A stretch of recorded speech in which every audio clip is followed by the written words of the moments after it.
Hello, everybody. My name is Jalen Wilka, and what I'm bringing to you today is a review of the video game WrestleQuest, which I believe is out on Switch and on PC. I myself played it via the Steam version. It might be out other places, but I haven't really paid attention. This is a review and not like a sort of commercial for it. So, I'm sure you can look up if this game is available on your system.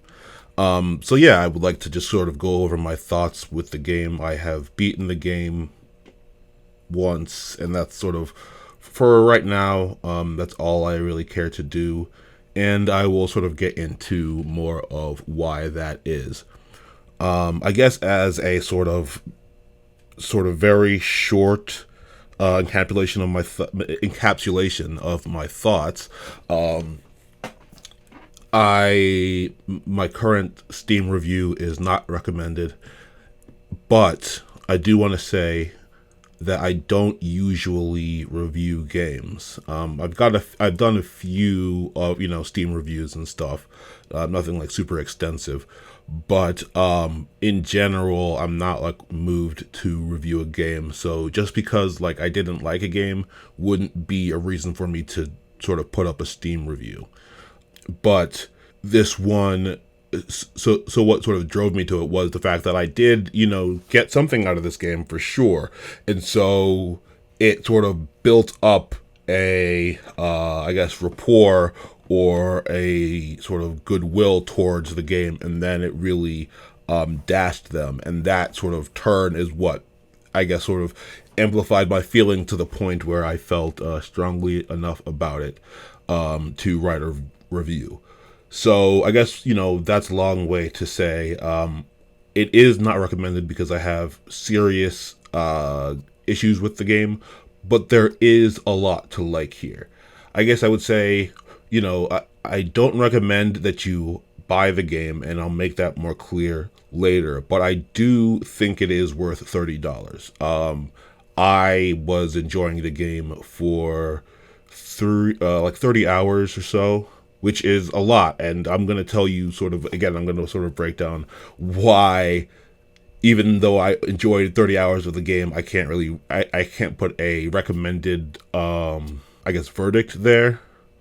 But at the same time, I also can't tell you it's not worth $30. It definitely, if you're a wrestling fan, and you have nostalgia for the 80s and 90s in American pro wrestling, like this is very specific. There's not too many, really sort of significant call outs to any other periods or scenes in pro wrestling. It's pretty much 80s and 90s American pro wrestling. But if you are a fan of that, if you did grow up with that, this will have a lot to offer for you, but a lot of that is charm, basically.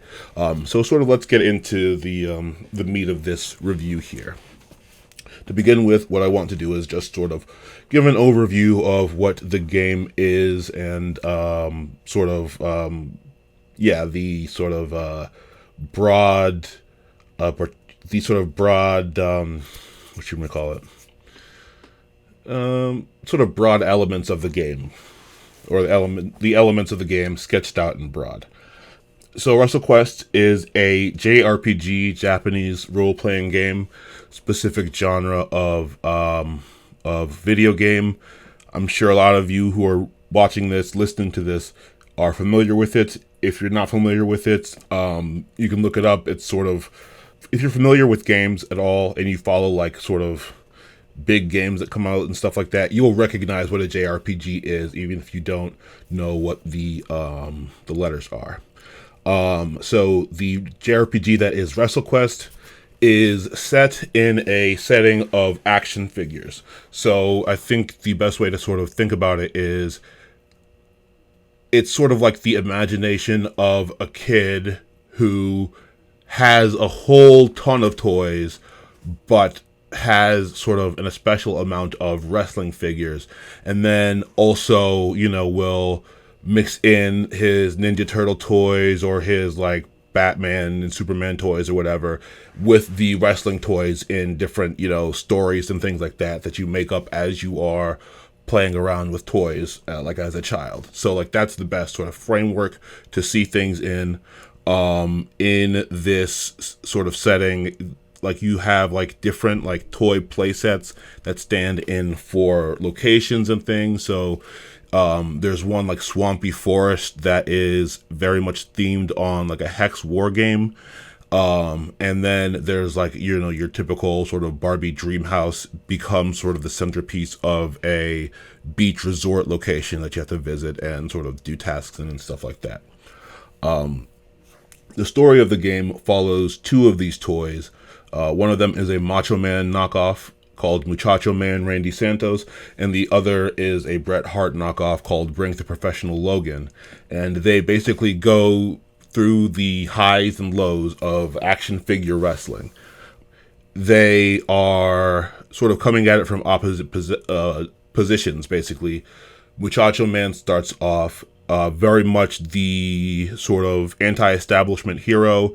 He recognizes very quickly that his major enemy in trying to make wrestling this sort of super well-loved and clean, no corruption entertainment sport, right? The biggest obstacle to that is the guy who owns the major wrestling federation in the toy room, and this federation is a WWE analog called PAW, Plush and Action Figure Wrestling, and the person in control is a stuffed elephant called the Hellephant. And so Muchacho Man's like, I gotta fight the Hellephants, right? And then on the other end, Brink Logan, his story is really, like, at least in the beginning, is based on the sort of Bret Hart story, as far as it starts you off in a sort of regional promotion where you, as Brink Logan, and your cousin, Stag Logan, who is like a moose, I guess, like a moose action, like a moose, I guess a stuffed moose, really, but whatever. You guys are supposed to, like, basically the Hart Foundation, and you are working for your Brink's father's promotion, basically helping out, but obviously, despite whatever position they're in, everybody recognizes that Brink Logan is like the best of the best as far as technical ability. He gets like brought in by the alter ego of Hellephant, LF Font, who's like a goody two shoes type guy, and then Brink Logan gets sort of slowly corrupted and becomes the PAW's lead hitman. He's doing all of the shady stuff to take out PAW's competition, and basically turning on all of the values that he's brought up to believe. And then basically, you sort of go by their stories, eventually ratchet up the intensity and the stakes until they meet, and then we have, sort of a final showdown with the Hellephant, and we finish. I think I'm going to put this probably in the description or some kind of warning at the beginning. I meant to say that I am not going to be holding off on spoilers, because for what I want to do, I just want to sort of tell you the full part of my feelings and thoughts about this game. I don't want to sort of have to censor myself and think about how to talk around things.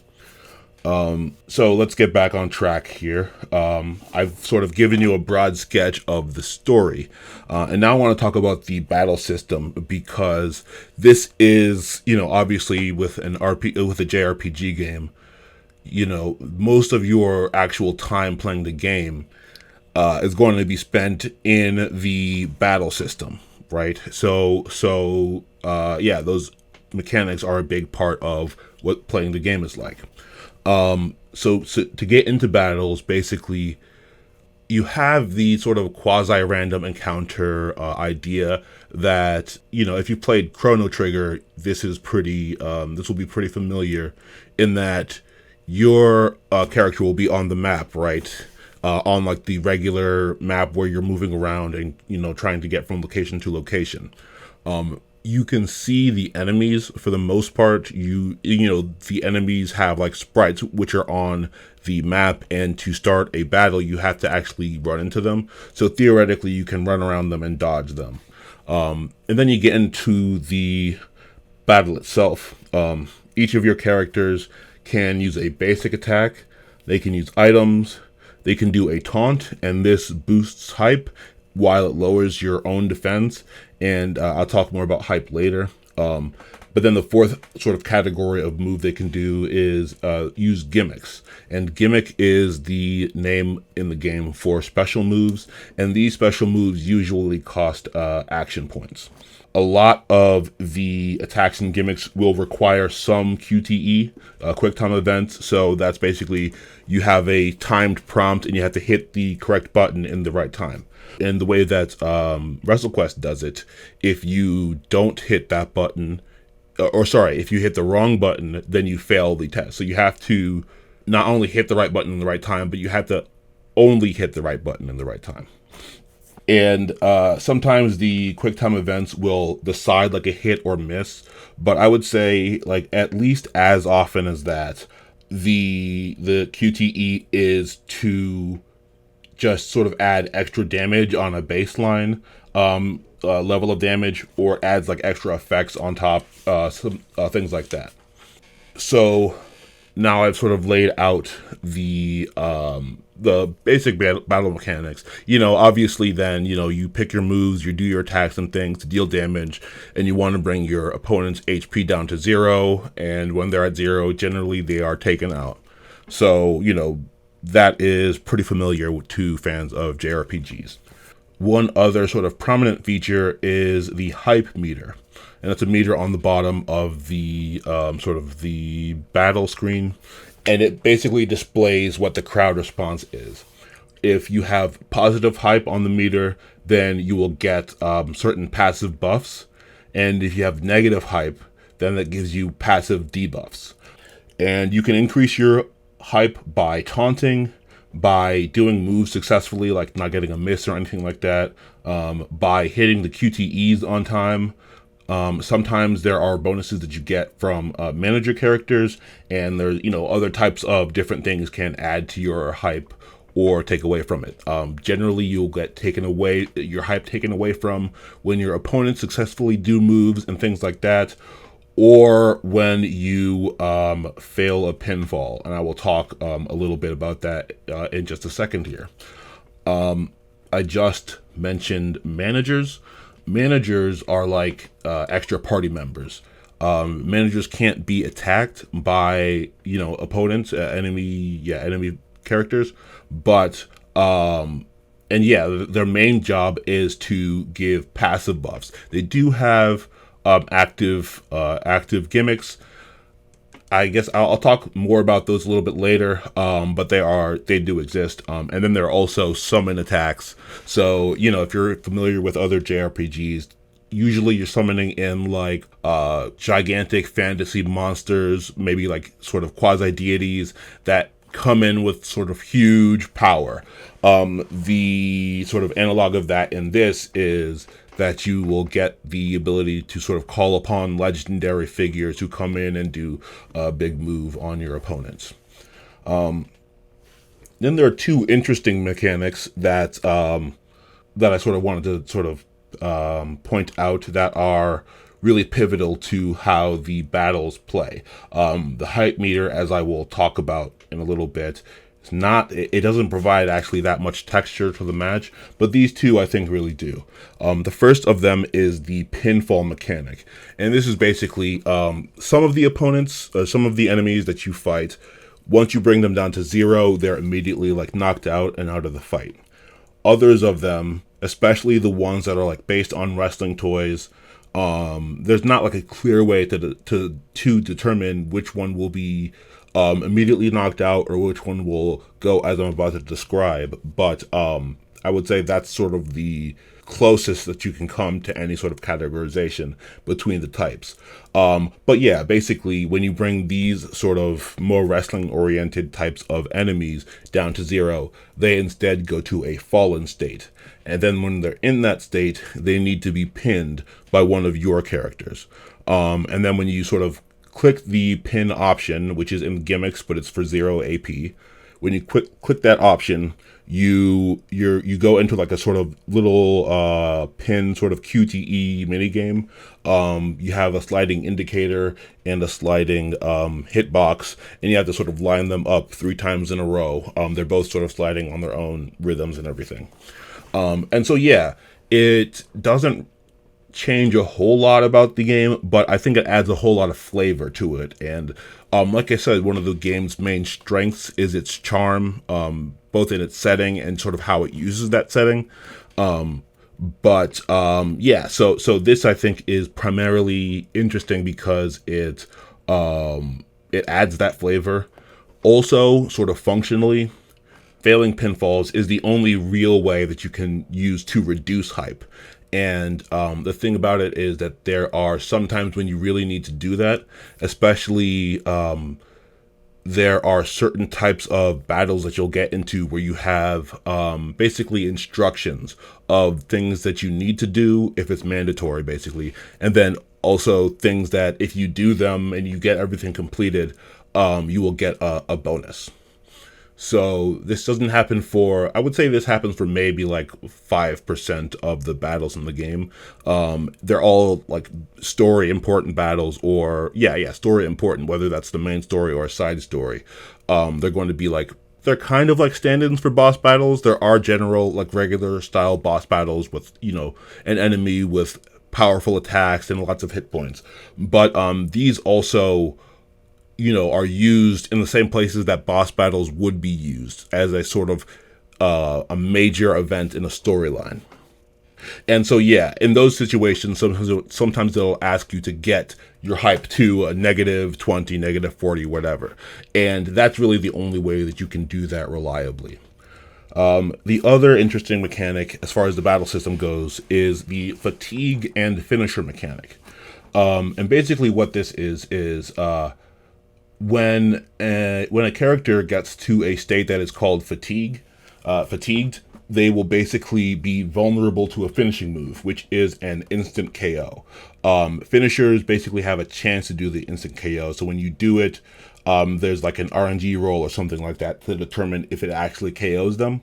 And so you can have this kind of spontaneity, right? Fatigued will naturally come about if your character gets to low enough health. So, there is obviously the obvious strategy of just beating your opponent down until they're low enough and they're at that fatigued state. And then you can do a finisher and maybe skip the pinfall minigame. There is that. But what's interesting about it is that there are moves which can simply inflict fatigue on an opponent regardless of whether the opponent is low health or not, and finishers still work to do an instant KO in those situations. So if you have certain characters, you can set it up in such a way where you can inflict fatigue early on and get enemies out of the match. And yeah, it provides sort of more options, right? Other things that I wanted to mention, though, that I just realized that I forgot, that are also elements of the game are team moves. So basically, in a lot of these fights, you're going to have 2 or 3 of your characters at once, and specific combinations of characters can do specific sort of team moves, tag team moves, which is 2 characters, or triple team moves, 3 characters. And so, yeah, that's another option that is available to you. Now, the thing is, sort of laying that all out, what I would say is the major flaw of the game is that the battle system that I just laid out, and I said there are some interesting things and all of that, it doesn't really work, right? And the charm, which is the actual big sort of selling point of the game, will eventually wear off just because, you play the game for long enough, you've seen all of the things, the charm loses its novelty, and yeah, there needs to be something else to sort of hold that up. But there really isn't anything else. The story is, and I'll get more into this in a little bit, the story is fine, but it's just not enough to sort of really hold your interest. So after the charm goes, all you're really left with is having to slog through all of these battles.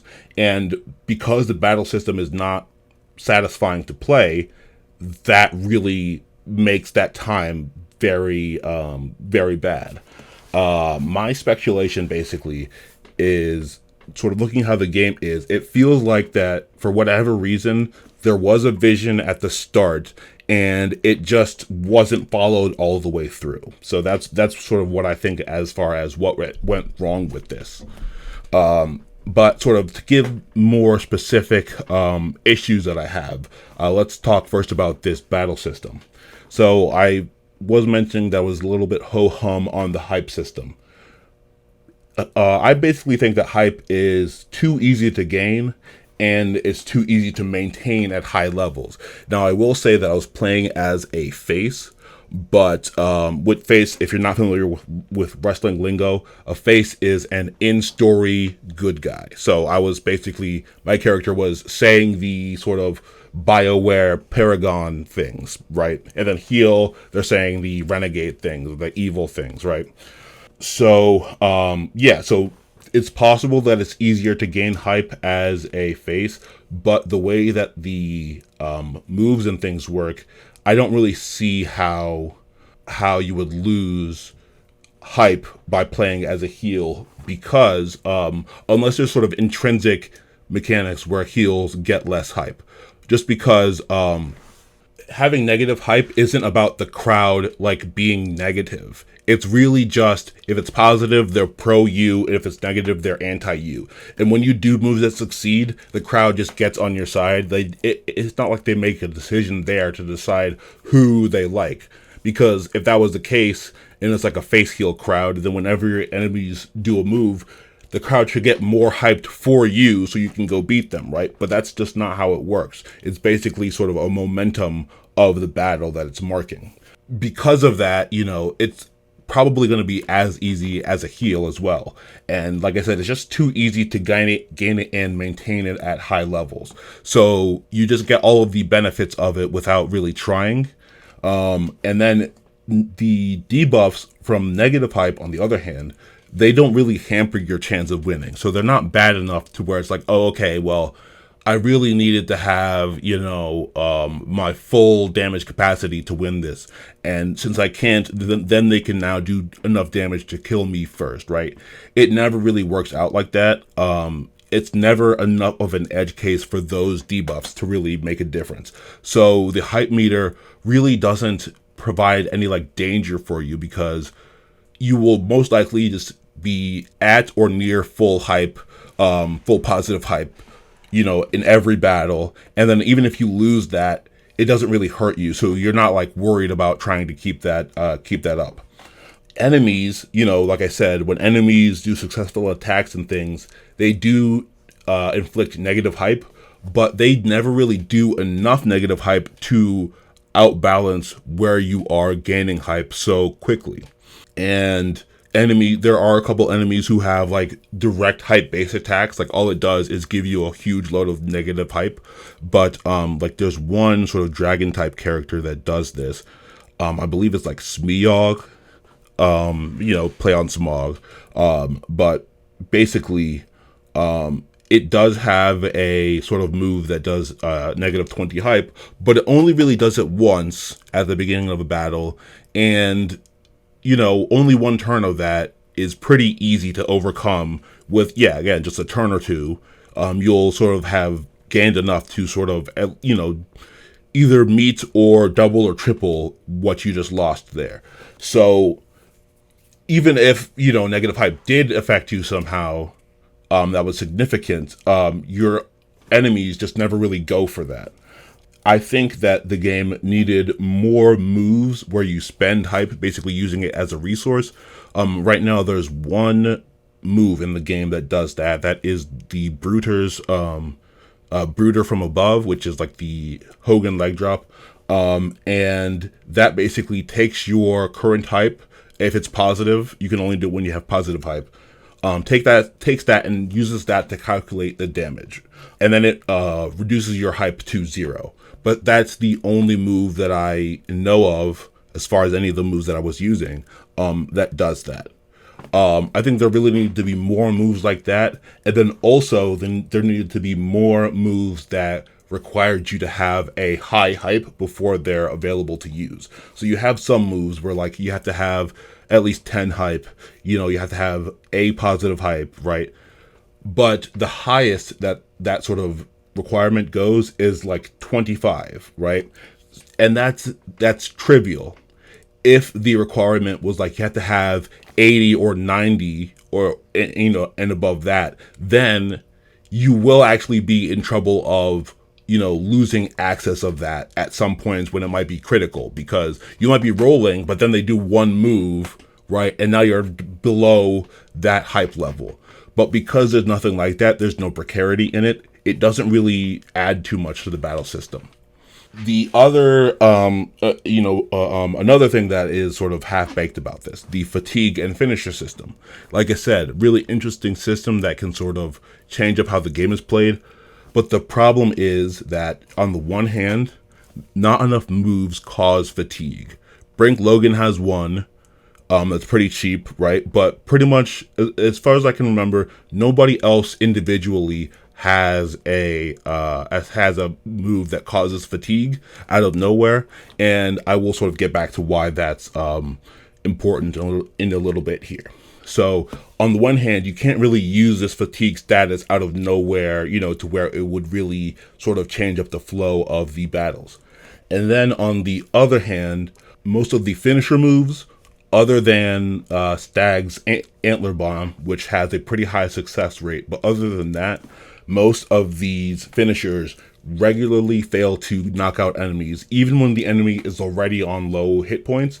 And generally, because they have that like KO ability, the finishers have less damage than another move that you could do for equal or less points that doesn't have a finisher capability. So it's not a reliable ender, and also doesn't do as much damage. So it doesn't really present itself as a new strat. The most is really that you will say, okay, well, I'm early in the match, I can try this a little bit as, I'm sort of building up other parts of my strategy. I have one guy here who has a finishing move.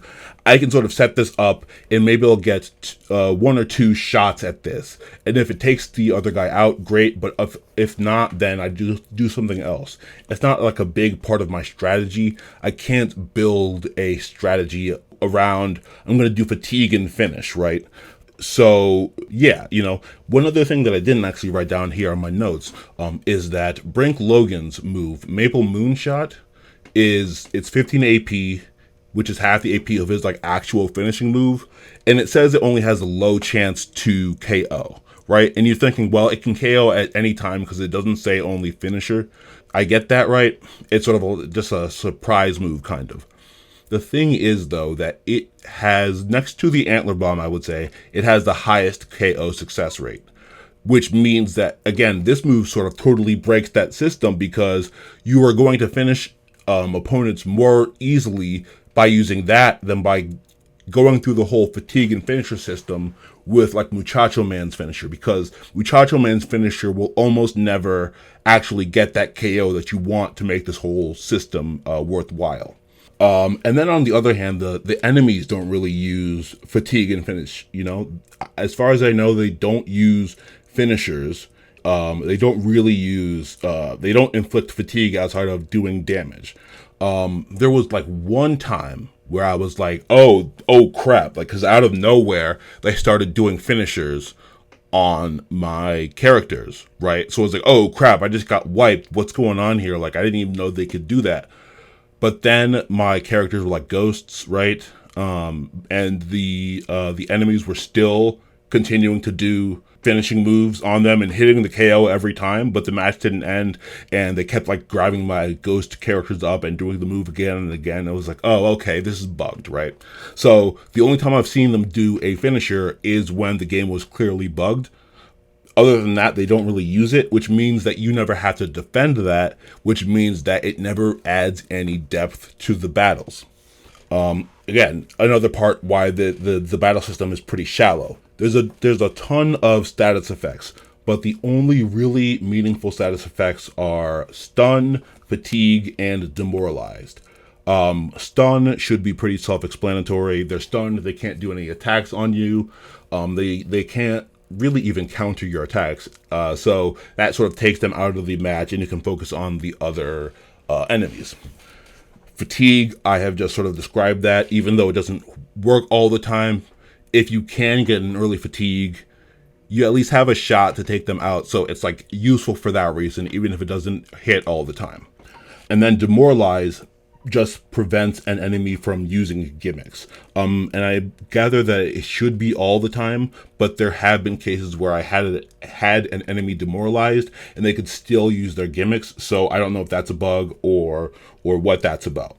The other ones don't really do much. Like a lot of characters can give one of their allies mint condition, which reduces damage by half, but the game is very like position over submission, by which I mean like if your team is better than the other team, the fact that they've halved damage that they're taking for a little bit is not going to change the dynamic that makes you eventually win, right? So it's just never within such a hair's breadth where that kind of thing is gonna either help you a whole lot or hurt your chances a whole lot. And basically, most of them are like that. You have like burning, which deals damage over time, but it never deals enough damage to where you're like, okay, I can just do that and then sort of forget about that guy because he's going to burn to death, right? And I get why it doesn't, but because you don't want, these random things to just end your game.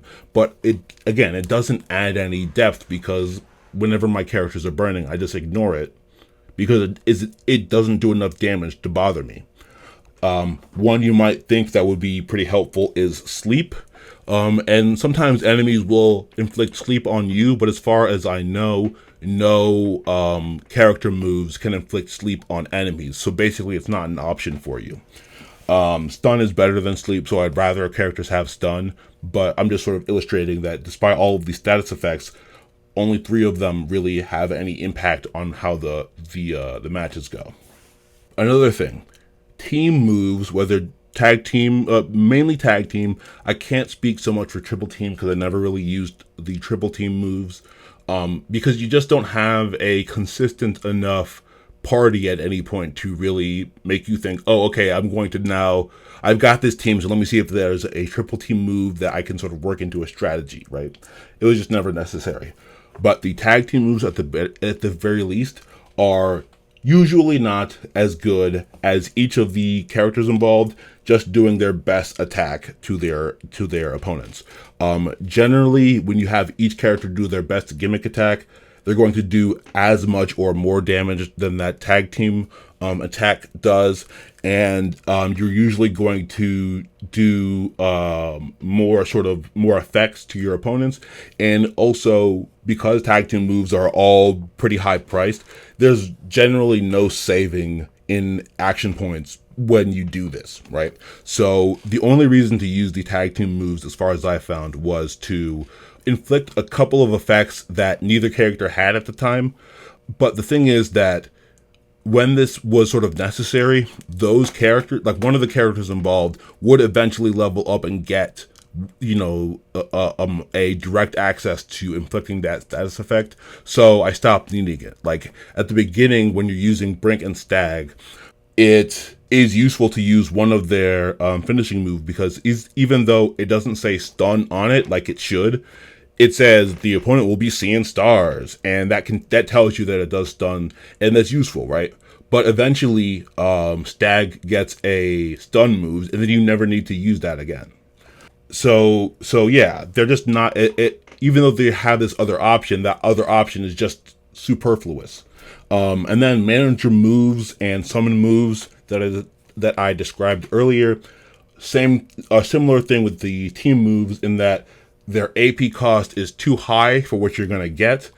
And yeah, it's just not a better strategy than just using your own character's gimmick attacks.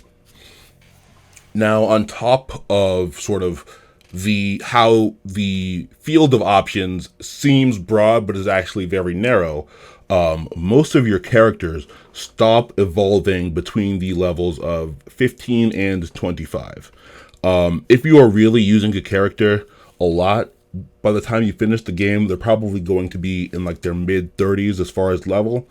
So this is, we're talking about like 5 to 10 to 15 levels where you're really not gaining anything. And if you're not like one of a few characters in the game, you haven't gotten any useful moves for like 5, 10 levels until that last point either. So basically, it really never, you hit a stagnation point as far as the options that your characters have and the novelty that they can present pretty early on as far as the game is concerned. And I guess I will sort of step back and say it's really not that early on, because again, I did get to 30 hours and the progression had already stopped for a while by the time I sort of soured on the game. But there was still, I could still remember when that had happened, right? When I got more options and things. But very quickly, you just stop getting new options. And the problem is that outside of a few characters which are really good at hitting, we're talking about Brink Logan, Muchacho Man, Stag Logan, The Brooder, Luchador. There's probably like one or two others that I'm not thinking of right now, but not like Celine Logan is not a good hitter, for instance. Veneta, not a good hitter. Toy Box Jimmy, not a good hitter. Nuke, not a great hitter. There's only a few characters who are like really worth using, and you're sort of hoping that your other characters are going to evolve into becoming useful. Then they stop getting new moves, and it's like, oh, okay, they're not useful at all. There are characters which, are supposed to be like utility characters, right? You have Barbie, it's like Barbie. I don't know how you're supposed to pronounce it. I'm like reflexively like nerdy, I guess. And whenever I see AE, I try and go, and, and mimic that sound, but maybe it's like Barbie, probably is what it's supposed to be. But yeah, she's a character. You have a character called Toy Box Jimmy. You have a character called Veneta. You can, and even Nuke. You can see that these characters are supposed to be utility characters, but the thing is that like Barbie is great as a utility character. She has great healing, and she has she can do a stun by herself as one of her earliest moves. So she's immediately helpful, always worth having in there. But Jimmy and Veneta are just like dead weights on your team. And you're hoping that they're going to get more moves, and then they just don't. And on top of that, right, like I said, you only have a couple of characters that can hit. But the game, by the way the plot sort of works out, it frequently forces you to control your worst characters, and then it puts you in tough battles with those characters. And it doesn't give you the chance to sort of prepare. It doesn't sort of split your inventory when the party's split. So you end up, with like just Toy Box Jimmy, 0 money, 0 sort of healing or anything like that. And then you just have to sort of, go into these sort of bad situations. And the problem is not necessarily that, it's going to be impossible to get through, because generally, the only fight that I felt was really like, that I sort of hit a wall against was the first Scrapjaw fight. Because again, I was just like, I just didn't have anything. I had Toy Box Jimmy and the Brooder before I was really like, before I knew that I needed to try and level some people up. But, so yeah, they were just not prepared for that at all. And I get that happens a lot in games, but what I'm saying here is that you have like clearly very useless characters, and they're also being put in situations to where they're not equipped for it.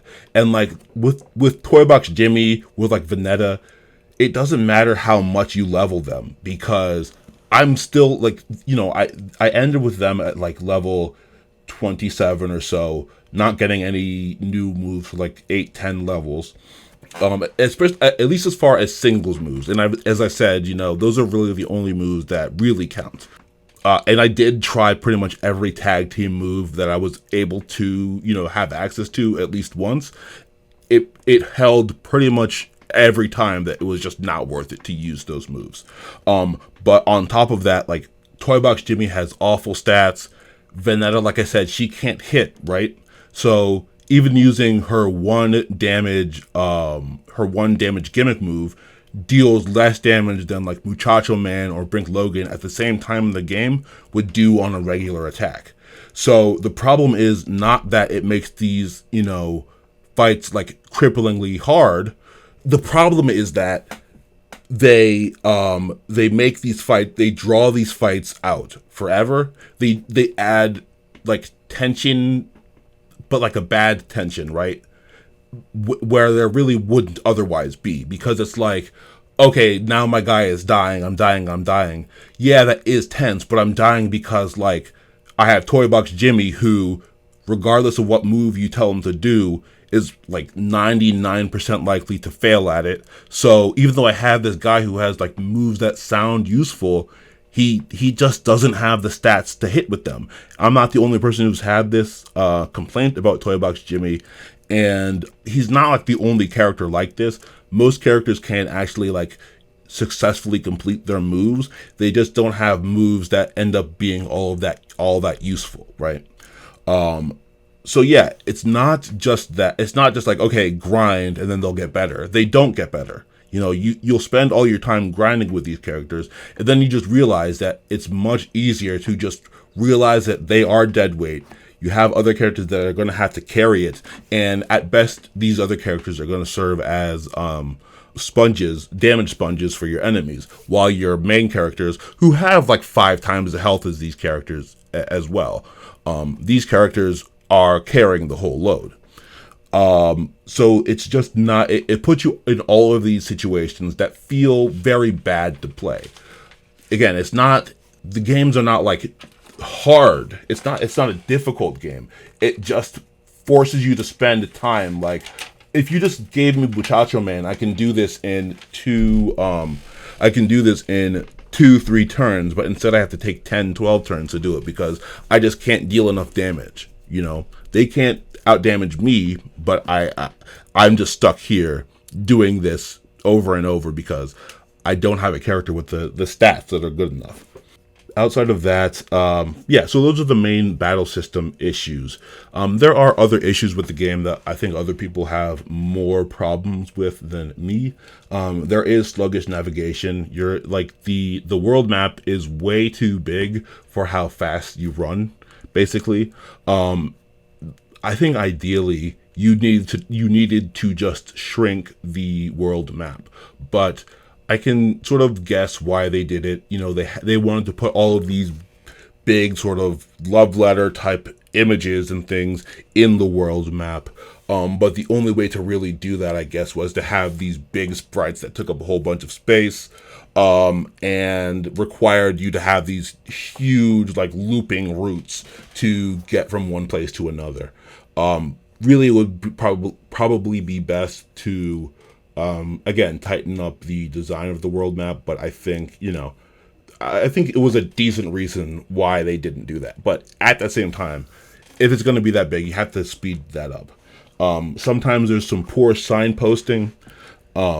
Another part of the sluggish navigation, sluggish controls, sort of rears up in the mini games.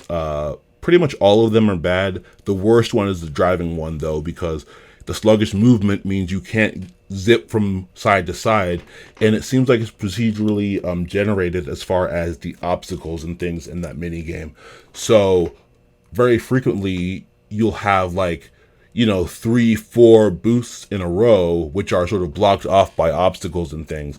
And boosts are the only sort of really reliable way to get through these levels, just because of how they're set up, and how much damage you do whenever you crash into things.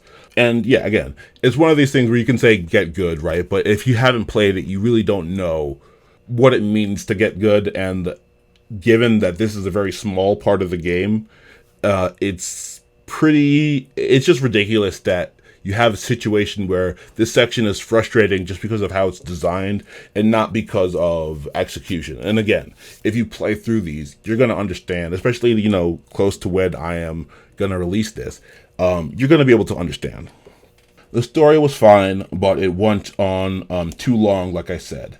Basically, on its own merits, the problem with the story in my mind was that it basically is super predictable almost from the get-go of the story, how things are going to go. You sort of get the feeling, okay, well, we as the audience clearly know that Elephant and the Hierophant are working together on this nefarious scheme, but Brink can't see it, so he's obviously going to be corrupted and all of that. And then Muchacho Man is fighting the good fight, so he's just going to do that. And you sort of feel all of the beats. And again, as we're getting to that sort of ending portion, right? That turn at 30 hours. The problem is that because the story sort of basically stalls itself for 20 hours, that's where you now have that chance for the bad feeling of the battle system to manifest. And that's also, when your characters stop getting levels. That's when your enemies continue to grow in like defense and all the other stats. So even your good characters are having a hard time beating these enemies and not getting good tools to deal with them. So all your battles are now taking longer and longer, right? You're not getting sort of strong enough damage wise to make routine battles routine anymore. And so, yeah, it just bogs down the game with all of these, and you're just, basically spamming the same move over and over, trying to get these enemies out. So yeah, basically, I think that the story and the charm and everything just stops holding up at a point, and then you're just left with this battle system that has a whole bunch of flaws and becomes just very boring and tedious to play through multiple times. And now, one of the reasons that other people would say that the game is tedious is its use of QTEs in the battles. But in my opinion, I think on accessibility reasons, it's good to put in ways to get around QTEs. But I also think as a gameplay thing, it could have been used more, especially in a flavor manner to sort of, augment the game, I guess. Some, I guess, brief ideas I had are having a consistent themed use of the QTEs. So one thing I noticed is that as you move forward in the game and gain more moves, the later moves are more likely to have less QTE than the earlier moves. And this has some variation, but for instance, like you stop really having tag team moves that use a lot of QTE pretty early on. I don't really want to estimate a time, but after a while, your tag team moves stop really needing you to put QTEs in for most of them. And then when you finally are near the end and Brink and Muchacho Man team up, you have another tag team move that they do that requires a whole bunch of QTE.